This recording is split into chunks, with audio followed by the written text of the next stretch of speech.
नमस्कार, मी भाग्यश्री पाठक। मार्केट आणि मी हा सोप्या मराठीतून शेअर मार्केट समजावून सांगण्याचा माझा एक उपक्रम आहे। मी 11-12 तारखेला कोर्स ठेवला आहे। हा कोर्स ठाण्याला आहे।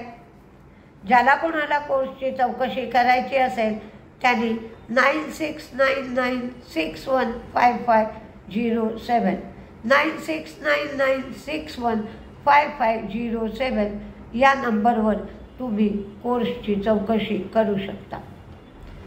आज व्हिडिओ थोडा मोठा आहे, त्यामुळे कदाचित उशिरा लोड होण्याची शक्यता आहे। तरी पण तुम्हाला बऱ्याच गोष्टी एकाच व्हिडिओमधून समजते। आज GST कलेक्शन 2,10,000 कोटी एवढं झालं आहे। Bond yield 83.65, crude 83.65, bond yield 4.62, dollar index 105.76, तर मजुरी अमेरिकेत 1.2% वाढली आहे। जॉब ओपनिंग 8.5 मिलियन एवढं झालं आहे।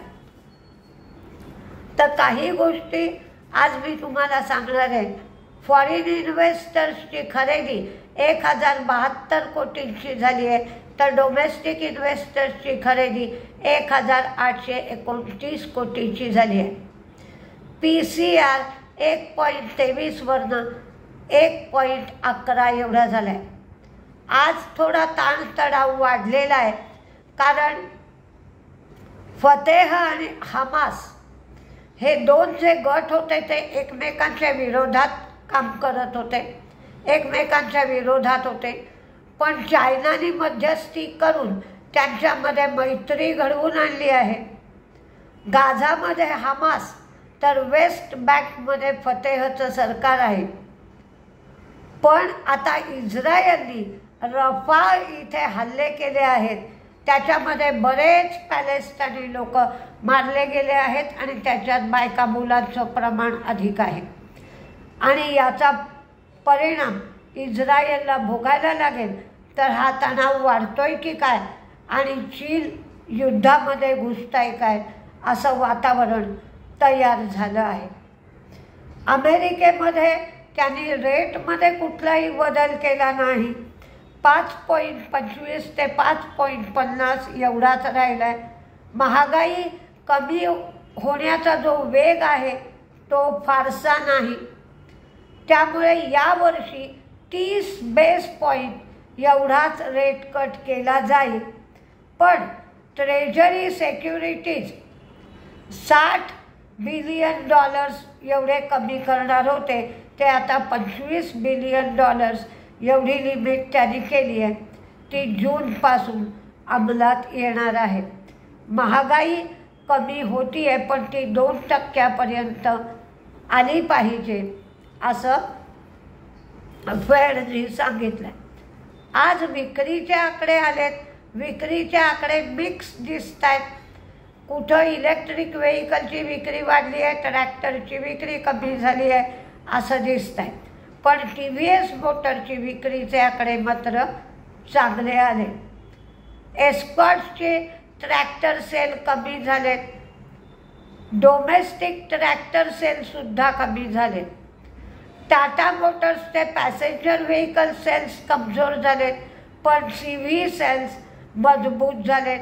इलेक्ट्रिक व्हेकल सेल्स कमजोर आहेत। आयशर मोटरचे CV सेल्स कमजोर आहेत। रॉयल एनफील्डची विक्री 84,000 वरून 81,870। TVS मोटरचे आकडे मात्र चांगले आहेत। टोटल सेल्स 25% वाढलेत आणि EV सेल्स 16% वाढले। मारुतीची विक्री सलग 3 महिने कमी होत आहेत। विक्रीचे आकडे फक्त निर्यातीमध्ये सुधारणा झाली आहे। कोल इंडियाचं एप्रिलचं उत्पादन 7.3% वाढलं आहे, तर ऑफटेकसुद्धा कोल इंडियाचा वाढलेला आहे। त्याचप्रमाणे विप्रो विप्रोला नोकियाकडून डिजिटल वर्कप्लेस सर्व्हिसेस ट्रान्सफॉर्म करण्यासाठी $multi-million डील केलं आहे. त्याने मल्टी-इयर कॉन्ट्रॅक्ट मिळालं आहे. इंडिया मार्टचं रेव्हेन्यू 17.1% म्हणजे 314.7 कोटी एवढं झालं आहे. वाढीचा वेग मात्र मंदावलेला आहे असं त्यांनी सांगितलं. मार्जिन 24.6वरनं 28.1% एवढं झालं आहे.